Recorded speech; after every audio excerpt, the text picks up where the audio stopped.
আপনারা গোটা দেশে সাম্প্রদায়িক সম্প্রীতির কথা বলছেন, অন্যদিকে আমরা লক্ষ্য করছি বিজেপির কিছু কট্টর হিন্দুত্ববাদী তিনারা সম্প্রীতি নষ্ট করছে। কি বলবেন? দেখুন, গোটা ভারতবর্ষে আরএসএস এর একটা এজেন্ডা চলছে, যেখানে একটা সম্প্রদায়কে ছোট করে তাদেরকে শেষ করে দেওয়ার পরিকল্পনা, এবং ভারতবর্ষের সরকারও চাইছে, সাথে সাথে বিভিন্ন রাজ্যের সরকারও সেগুলোকে অ্যাপ্লাই করছে।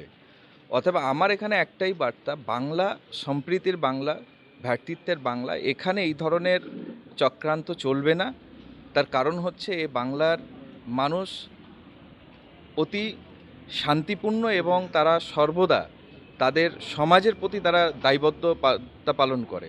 সেই জায়গায় দাঁড়িয়ে এই ধরনের চক্রান্ত যারা করছে সাময়িকের জন্য খুব একটা কাজে আসবে না বাংলার ক্ষেত্রে। আমরা দেখছি ভারতবর্ষে বিভিন্ন রাজ্যে এবং আমার রাজ্যের বিভিন্ন জেলায় পরিযায়ী শ্রমিকরা আক্রান্ত হচ্ছে।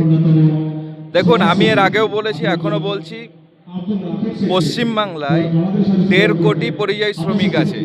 এটা হচ্ছে রাজ্য সরকারের নোটিশ অনুযায়ী। আমার ঘরের বাংলার মুসলিমরাই মুর্শিদাবাদ, সুন্দরবন, সন্দেশখালী, বর্ধমান, নদিয়া, বাংলার বাঙালি মুসলিম পরিযায়ী শ্রমিক বাইরে কাজ করতে গিয়ে বাংলাদেশি হিসেবে আখ্যায়িত হয়ে তাদেরকে জেলে ভরা হচ্ছে, মারা হচ্ছে। রাজ্য সরকারের দায়িত্ব আছে তার প্রশাসন দিয়ে ওই আসামিদেরকে তোলা এবং যথাযথ সাজা দেওয়া এবং আমাদের ছেলেগুলোকে বাংলায় ফিরিয়ে আনা। কিন্তু রাজ্য সরকারের ঘুম ভাঙছে না, যেহেতু মাইনরিটিরা মার খাচ্ছে, ওনার কোনো চিন্তা নেই যেন এমনি ভোট পেয়ে যাব, ব্যাস এটাই।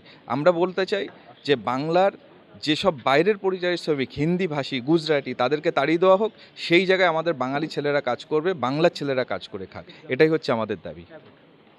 পরিযায়ী শ্রমিকদের জন্য বিভিন্ন সংগঠন, বিশেষ করে মুর্শিদাবাদের যেসব পরিযায়ী শ্রমিক বিভিন্ন রাজ্যে রয়েছে, তাদের বিভিন্ন পরবের সময় বাড়ি ফেরার জন্য বিভিন্ন সংগঠন স্পেশাল ট্রেনের ব্যবস্থা কথা কেন্দ্র সরকারকে বলে আসছে, কিন্তু সাড়া দিচ্ছে না, স্পেশাল ট্রেন দিচ্ছে না।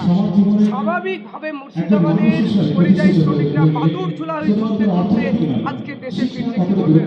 দেখুন, এই দায়িত্বটা হচ্ছে যে জেলা বা সেই এলাকার এমপি, বিধায়ক, প্রতিনিধি যারা আছে সরকারের, তাদের দায়িত্ব। মুর্শিদাবাদের বাংলাভাষী মানুষ, এখানে বিহার বাইরের হিন্দিভাষী লোককে যদি প্রতিনিধি করা হয়, বাঙালিদের কথাই বুঝতে পারে না, তো সে প্রতিনিধি কী করে তাদের হয়ে বলবে? এটাই হচ্ছে মুর্শিদাবাদের লোককে অপমান করা হয়েছে, বহিরাগত এনে তাদের মাথায় বসিয়ে দেওয়া হয়েছে।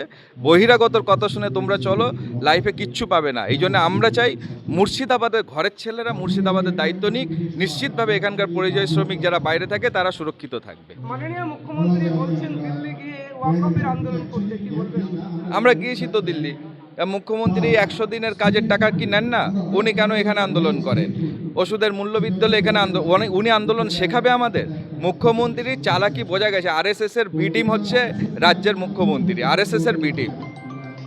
ঠিক আছে, আমার পরিচয়, আমি পীরজাদা খোবাইব আমিন, সম্পাদক আরাফ। ধন্যবাদ। Thank you.